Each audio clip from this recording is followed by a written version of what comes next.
I like to look at 10, 20, 30 years from now. And basically, I want my students to be internationally minded people, and enjoy their lives.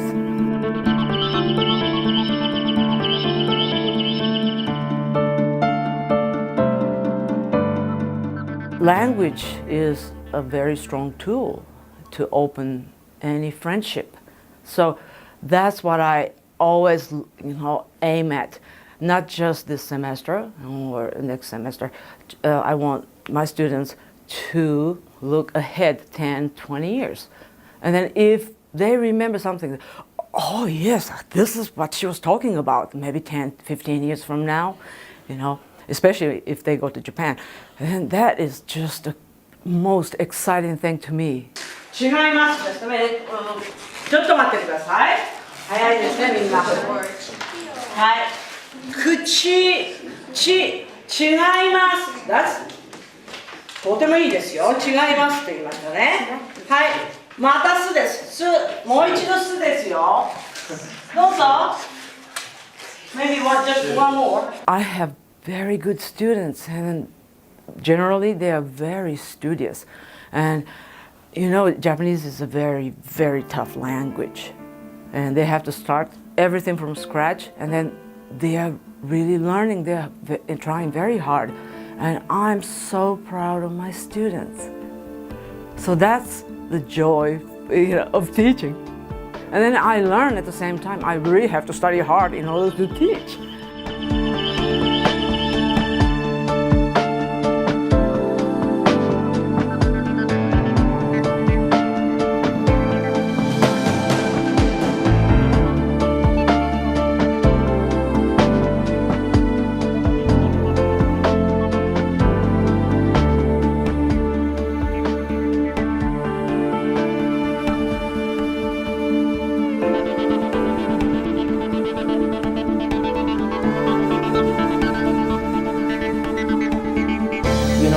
We are in touch with younger generations. Younger people, they have a passion. When you get older, you lose that passion.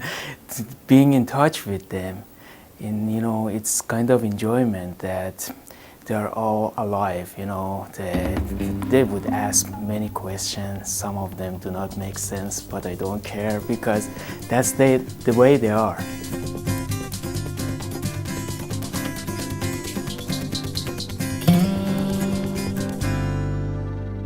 I try not to be frustrated with anything, just being patient with them all the times, because I can remember I was once a student, so I have to bring myself to their level and start answering their question, from that perspective.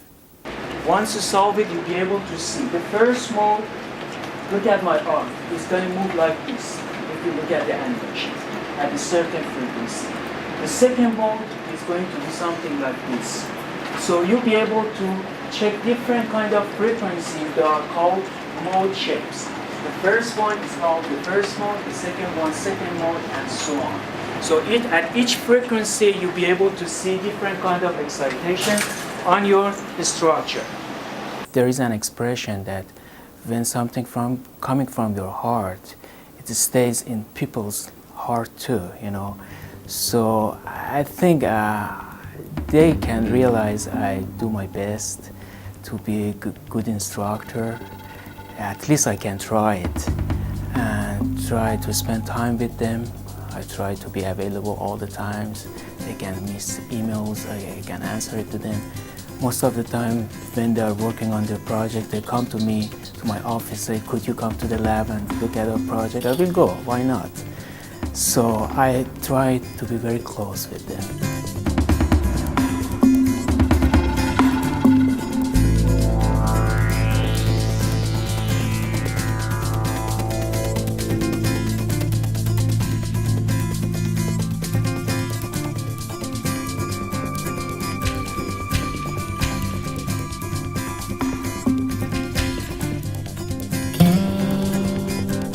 I recently incorporated the team-based learning because I went to a Delphi Center function or event where they talked about it, and I've been using it for the last 2 semesters, and I've gotten a really good response with it, of student engagement and applying the material, actually reading on their own and being responsible for it.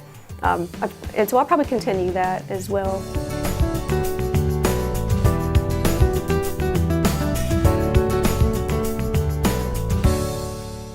I guess just not being afraid to try new things, and once you have that rapport kind of with the students, they'll let you get away with trying things and letting them flop, and they're still learning even though it's flopping. 98% of the folks that have this dissociative disorder, about 98 to 99% of them, they have suffered some type of traumatic childhood abuse, like holding your hand onto the oven or onto the fire. I mean, something horrific. Right? And they think that this developed as a way to get away from the pain, escape from the pain, and kind of shut off emotions, compartmentalize emotions, and creates then your identities. Some things that I feel like I try to do is not try to have fun so much in the class, but we always are encouraging the students to be engaged in the learning, and I feel like I force myself to stay engaged in that, and stay engaged with the material, and trying not to be boring during class. I go to lectures myself, and I just hate to sit there and, I could be teaching this better than this person.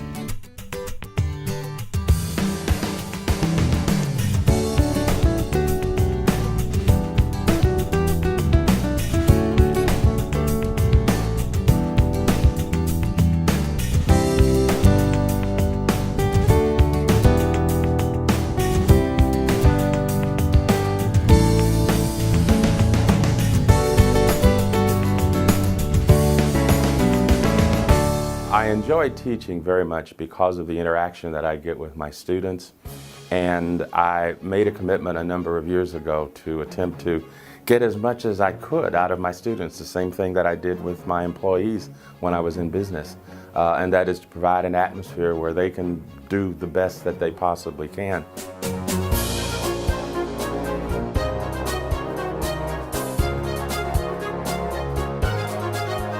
My mode, if you will, is high expectations.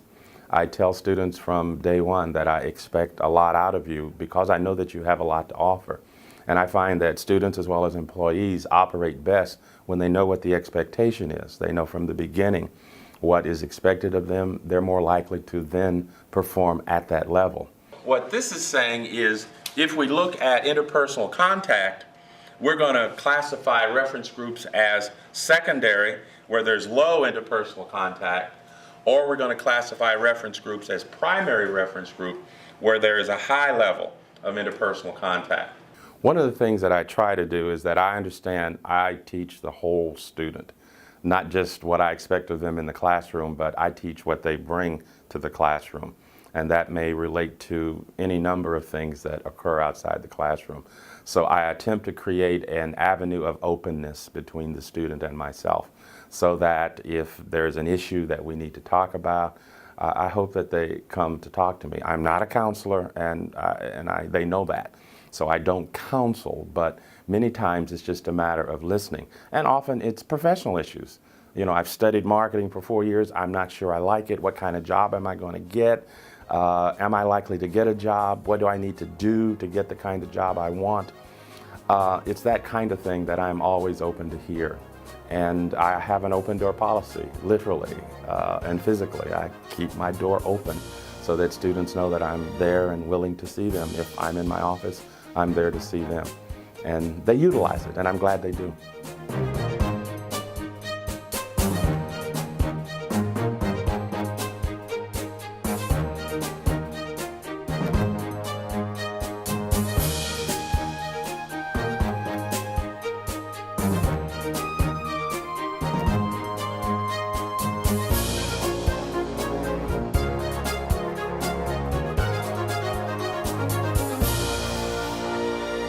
I'm pretty strict on tests, and I insist on the students reading the directions, following instructions, and writing everything correctly.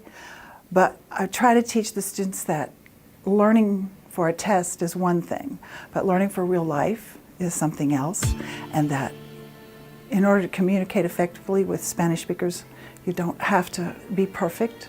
You just have to desire to communicate.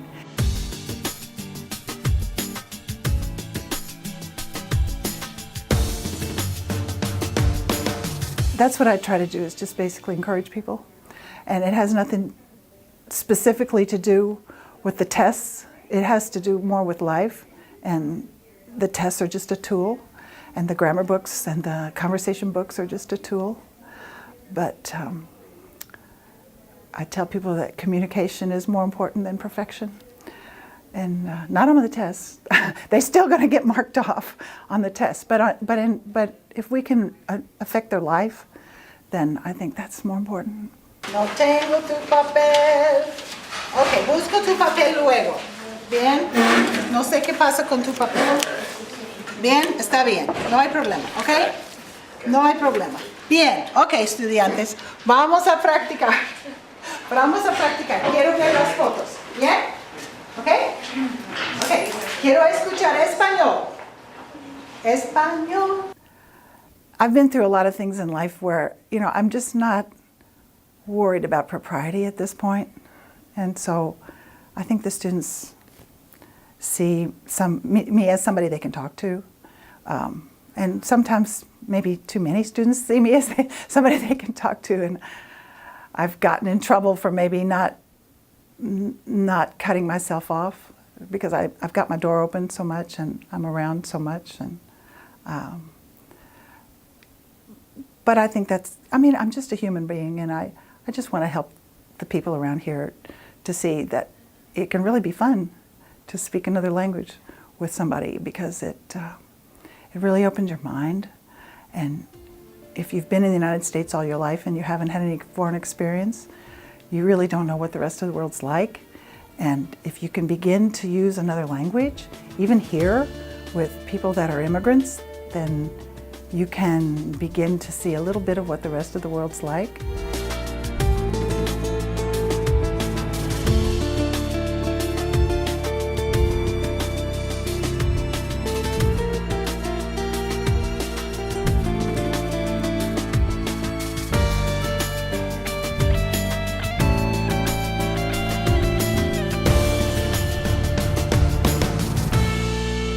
I like to bring practical experience into the classroom, and I think I can do that from my years of experience as a CFO.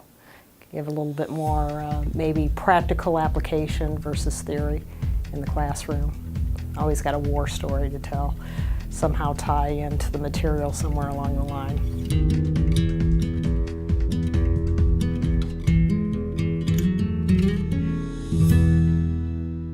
I enjoy really trying to get them to think how they can apply things as a manager. You know, when I think of college students, you know, as I tell them, we all want to progress up the ladder, so it's more than just learning the technical aspect of it. You want to be able to apply it at a higher learning level.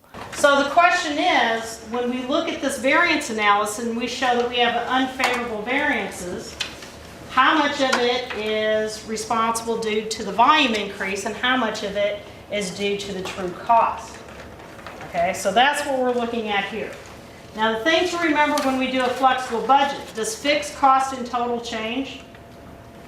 No, the answer is no, as long as we're within what? Relevant. The relevant range. I try to get to know as many students in class, knowing their name, and within the accounting department we have a lot of opportunity to see these students in numerous classroom applications. So, you know, I try to make them feel comfortable, and a lot of times we talk about sports and, you know, different personal stuff, and I believe the door is always open and different students learn different ways. So I'm willing to meet students. You know, I drink a lot of coffee at Starbucks, and you know, they come to my house occasionally if they need to. You know, whatever works, because like I said, it's very important to find a way to connect with these students so they learn. And not everyone learns in the same mechanisms.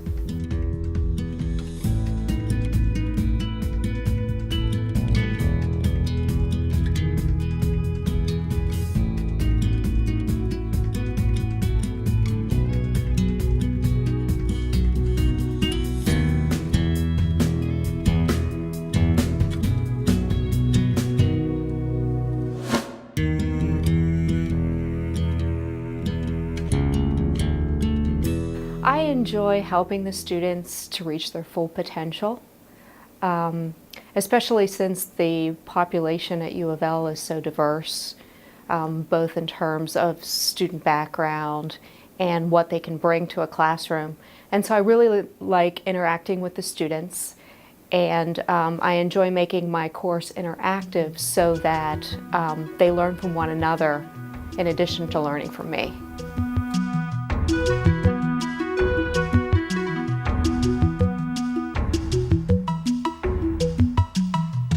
I really enjoy the problem-solving approach because they not only are learning content but also valuable skills. And I think problem-solving is one aspect that can be applied across the curriculum and once they leave their formal studies.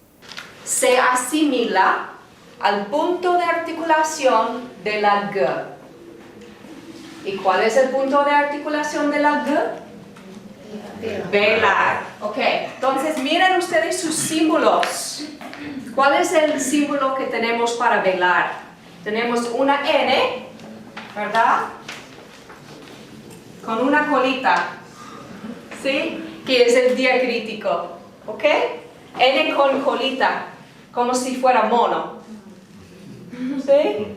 Mono en los árboles, ahora. Bien. I try to make each experience meaningful for students, and sometimes you have to get to know a student personally in order to have that come through in the classroom.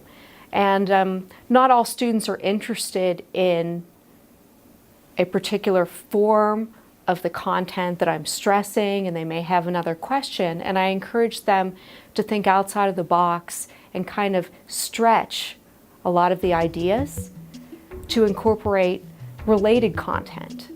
And that's how I think that classes become more meaningful for students personally.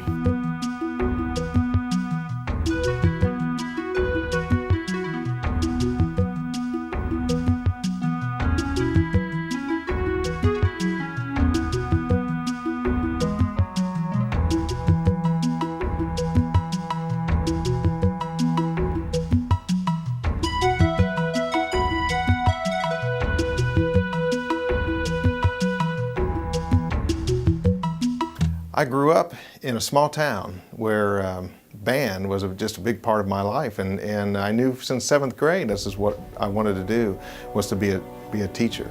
That was the role model I had, were my band directors. I actually had several. I had 5 high school band directors in 4 years, so I had a chance to pick and choose, but I never let go of that thought, and all through my career.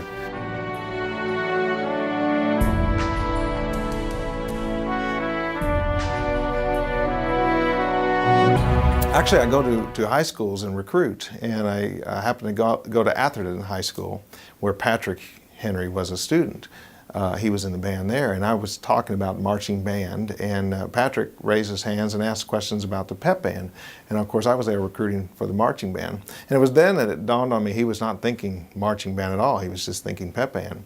And I told him then, it really needed to be in the marching band. We'd love to have you. And then his dad called me, wanted to know if that was a joke, if I was kidding, and absolutely not. And we went from there, it just unfolded from there. We mapped out how it was going to work, and his dad decided he would be the one that would help Patrick be involved. And it was very interesting, the first day of band camp. Of course, everybody knows Patrick in this town, so the cameras showed up, the local news, and they showed up for band camp, and it just unraveled from there. Personally, there's a number of facets that make that story appealing to people. One is the father-son connection. How I see it, though, is mainstreaming. I think it's mainstreaming is one thing, but integration is another. In other words, to have Patrick fully integrated in the program. And I think that, for me, that's what's important. I tell Patrick, if you're going to ride a roller coaster, you can't just roll up to it and watch it or be next to it. You have to get on it. And so that's the approach we've taken. Like anything else, this is a moment for us to unveil something. A sculpture, for example. I like to use that as a visual reference, but as a sculpture, we're all in here sculpting away at something. We're taking our time and looking at something, stepping back, and we've done that for a long time. Monday night, we're going to unveil it. why that's important in that artwork of ours is a couple things. There's fundamental issues, rhythm, notes, tempo, but there's also higher level thinking, and that's the craftsmanship of it all, the musicianship of it. And that's where you need to feel, in my opinion, satisfied. Band is not a thing. There's 200 lives, and I approach each one of those as individuals that make up the band program. I care about every one of them, and I know a lot about their backgrounds, their family histories, and I really care about their future, as I'm sure all teachers do.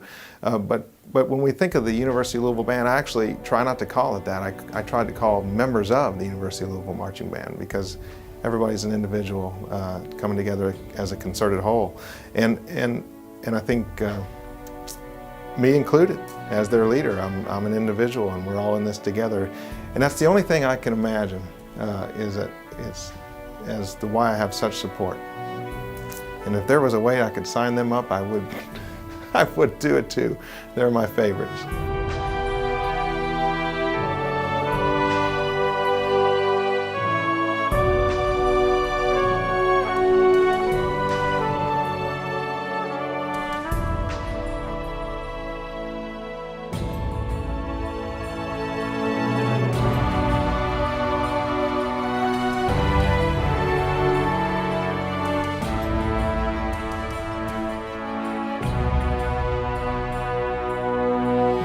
In my undergraduate program, I was absolutely sure that whatever I was going to be doing when I got out, it was not going to be teaching.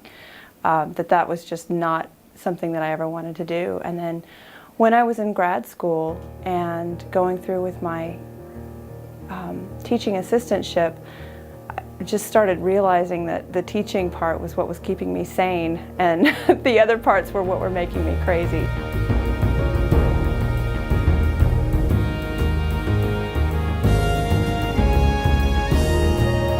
The classes that I teach are pretty unpopular. Nobody takes them unless they have to, and everybody kind of tends to look at me as an obstacle between them and something else that they want.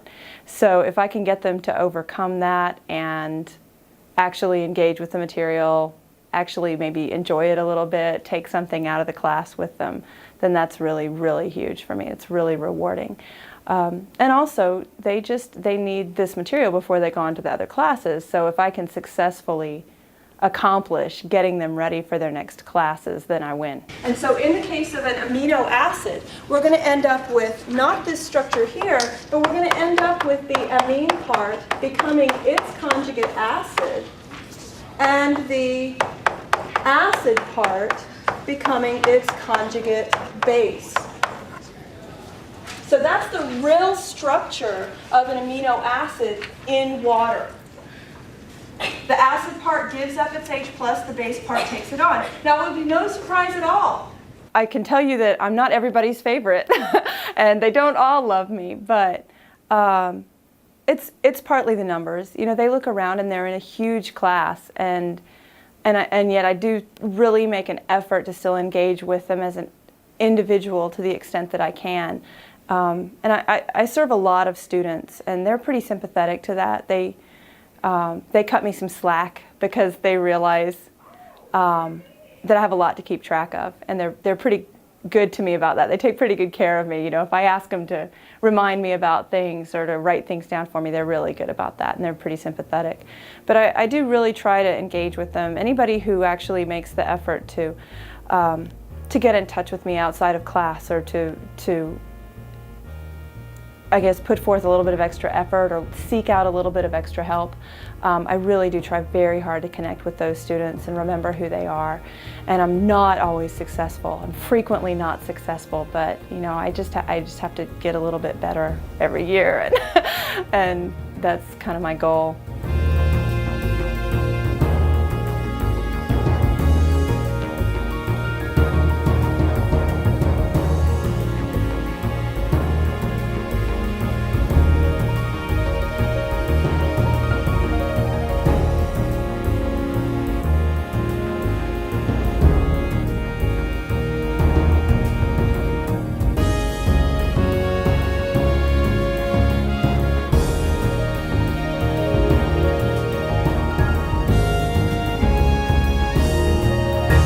The enjoyment in teaching comes from two things.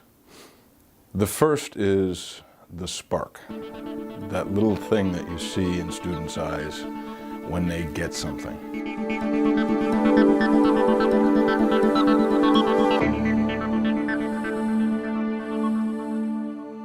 The second thing is just being a ham. I like to get up there and stand up and sort of act out something. And I've always been a little bit of a ham since I was a kid.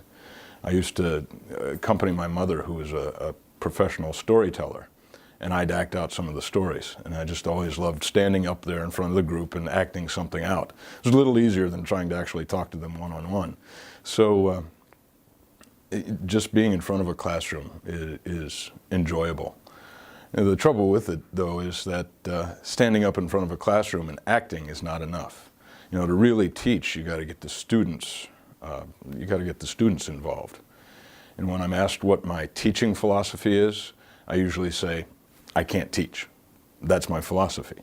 And it's not to say anything bad about my own abilities. It's just research shows us that, you know, if you're just telling people something, they may appreciate it, but they'll only appreciate it at a superficial level. If you really want students to learn, you got to stop teaching for a while and do something that makes the students learn. Part of that is being a good enough actor to motivate them. Part of that is being an actor and playing dumb sometimes, so that they have to be put in the position of being the teacher, and you get them to teach you something, and they learn in the process. So if I had my way, I'd just stand up there and I'd lecture all day. But to really be effective, you have to mix in lecturing with cajoling, with just showing people having fun, doing what you do, getting them involved. You have to invite people in. What assumption might you make about whatever's out there, if you're lucky?